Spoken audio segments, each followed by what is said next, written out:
Welcome to the latest installment of Don't Take This as Gospel. We are still covering Dennis Prager's first book in his Rational Bible series. This is Exodus, God, Slavery, and Freedom.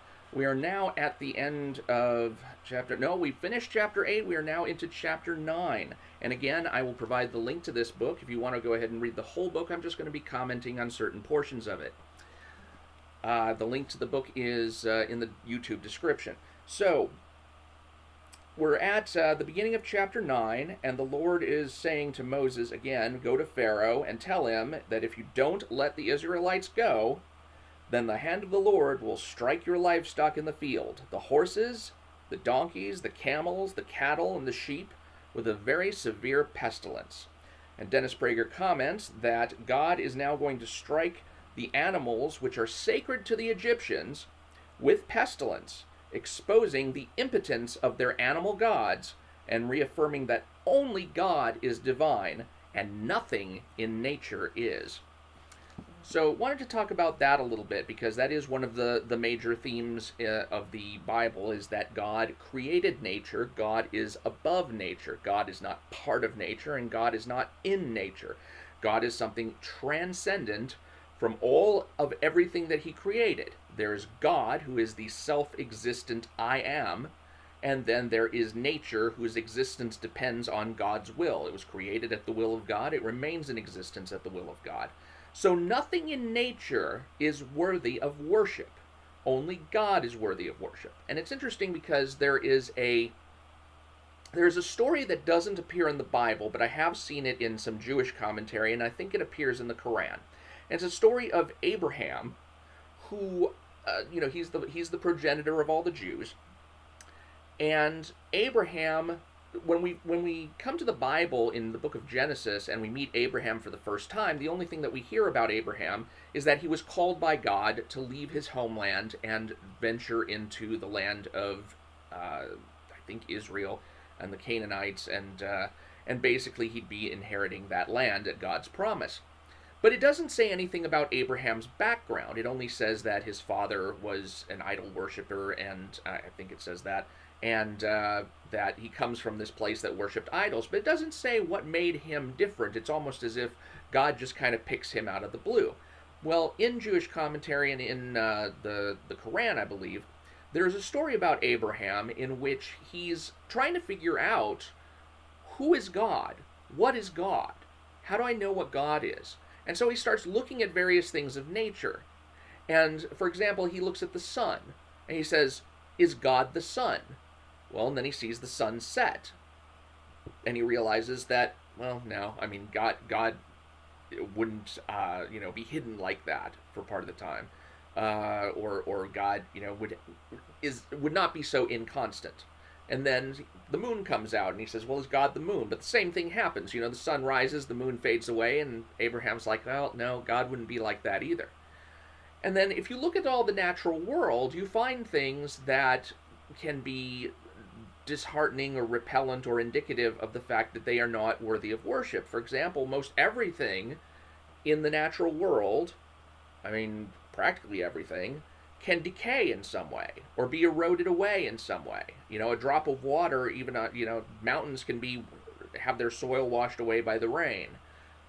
Wind can blast the dirt. You've got crops that can be consumed by fire. You've got animals who attack each other and eat each other, and so they don't last. Nothing lasts in nature. Even the landscape. Even if you look back as far as the continents, and how all the continents used to be one big landmass that fit together until they all broke apart. There's nothing in the world that is constant and solid and trustworthy.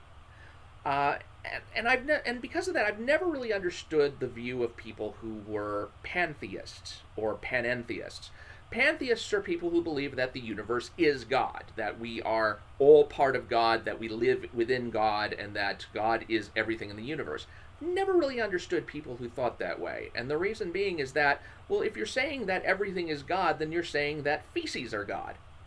That the stuff that you crap out and try to flush away from you as far as possible because you don't want that anywhere near you is God.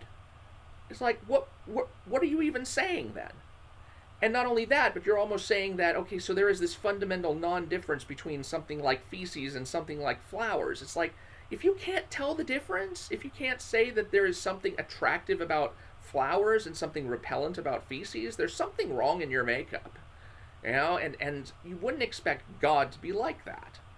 So pantheism, which is the idea that God is in everything while not actually being the universe, it's really no better, because again, you're saying God's in the crap as well as in the canaries. It's not a sensible view of the world. One of the things that the early Christian fathers used to harp on quite a bit is the fact that God's essence is simple and indivisible, because anything that is indivisible or anything that is divisible is capable of being broken down into simpler, more component parts. And even everything in the universe that we see has parts to it, even going down to the subatomic level. You know, we used to think that atoms were the smallest thing there was, and then we look, and then, you know, even these atoms get broken down into protons, neutrons, and electrons, and then even the protons and the neutrons and electrons get broken down into simpler particles, and who knows if there's more particles underneath particles underneath particles. So, you know, there may be a limit to something, but the whole point is that this universe around us is built up of a whole lot of pieces that you can break down into its various components to various effects, and it's nothing sturdy. It's nothing rock solid. If you want to worship something, and here's one of the main points, is that what you worship is what you want to become more like.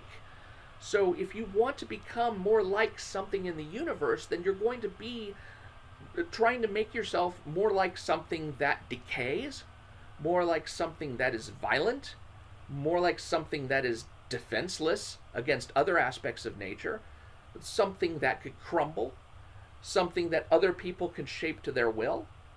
I mean, there's really nothing in nature that's really worth respecting to that high degree that you would want to be like it. You know, I mean, even if you took the tallest mountain, we could drop enough atom bombs on that to parking lot it. We could. So there's nothing in nature that is something that is worth our worship. Even things like the sun and the moon and the stars. You know, it's funny because in Genesis chapter 1, when it talks about the stars, you know, astrologers and stuff, they put so much importance on the stars and their influence and all this kind of stuff. You know, Genesis 1 is kind of specifically constructed to take the emphasis off the celestial bodies, because, you know, if we were trying to create a creation story for the universe, we'd probably create the sun and the stars first, because chronologically that would be the way it goes. The Bible doesn't do that. Genesis actually puts the sun, the moon, and the stars on day 4, and puts light and darkness on day 1, and gives God direct control over those, to say, you know, look, even light and darkness are really under God's sole control.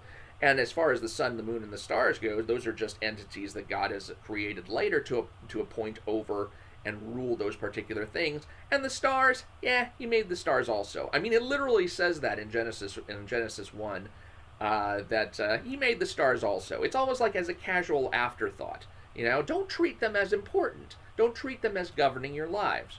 I mean, I remember one time I had an experience with astrology, and it was a TV Guide astrology magazine. And I remember reading a horoscope one time, and it said, you know, something will happen to you in June that should have happened to you back around your birthday. And I said, you know, oh my gosh, you know, I read this, and yes, this thing that was supposed to happen back in February, it actually happened in June. And I thought, oh my gosh, you know, horoscopes, there must be something to these. And then I realized TV Guide has a circulation of 2 million people. You know, out of 2 million people, you would think that a horoscope predicting something would work for one of those 2 million people, and it just happened to be me that day. So yeah, it's there's a lot of ludicrousness that goes into nature worship, into astrology, into trying to attribute anything worthy of worship to the natural world. If you want to worship something that is going to be solid and constant and unchanging and bedrock and something that you can really stake your life on, there's nothing in nature that's going to do. The only thing that's going to do is God. I'm Mike Partika, and this has been Don't Take This as Gospel. If you're enjoying these little sessions, please subscribe to the channel, and I will talk to you later.